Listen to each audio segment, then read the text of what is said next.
Assalamualaikum warahmatullahi wabarakatuh. Perkenalkan, nama saya Lilis Kalinati dari program studi Bimbing Bahasa Islam.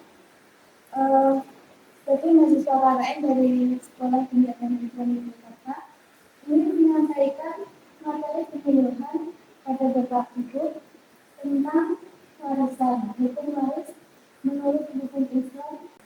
Materi penyuluhan hari ini kita mengambil judul tentang klasifikasi bagaimana. Materi yang pertama, pilar pertama hukum waris Islam. Hukum waris Islam memiliki aturan yang jelas dan pasti bersumber dari Al-Quran dan Sunnah. Ada 3 pilar utama yang perlu kita ketahui.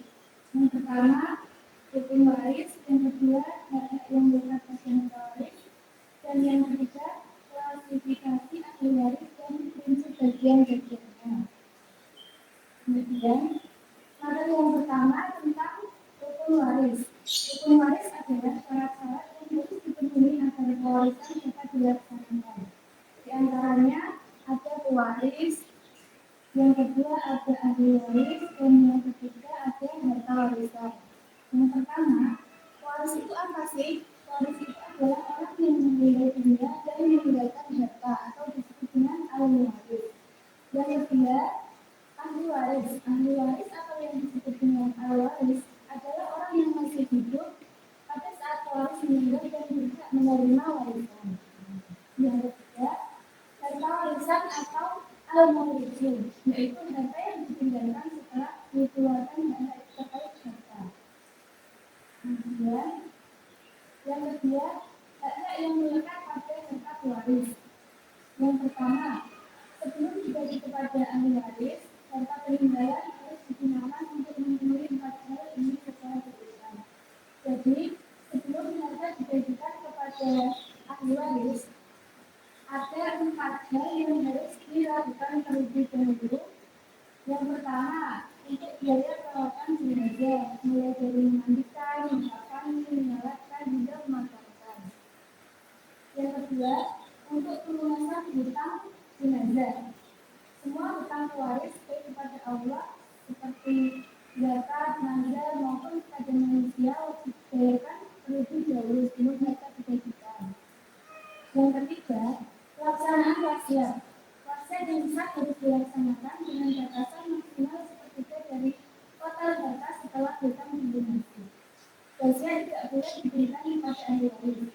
Jadi harus dibagikan kepada yang menyiasati saja. Yang keempat, pembagian warisan atau faraid. Nah, setelah 3 ini baru dilaksanakan pembagian warisannya. Sisa-sisanya dari bawah di atas barulah dibagikan kepada ahli waris sesuai dengan ketentuan dan syarat.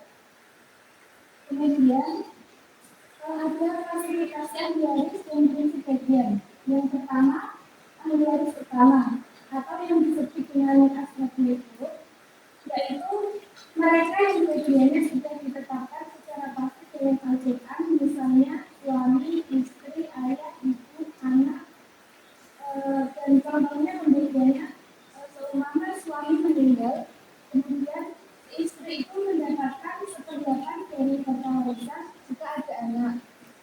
Kalau tidak memiliki anak, maka mendapatkan 1/4 bagiannya. Kemudian yang kedua, ahli waris sisa atau asobi, yaitu mereka yang mendapatkan sisa dari harta setelah bagian ashabul furud diberikan, misalnya anak laki-laki. Kemudian ini poin pertama dari materi ini, yaitu anak laki-laki mendapat 2 kali bagian dari anak perempuan, jadi 2/1. Karena anak laki-laki memiliki kewajiban menafkahi keluarga, sementara perempuan juga. Kemudian hanya ahli waris yang memiliki hubungan darah atau perkawinan warisan dengan pewaris yang berhak mewarisi.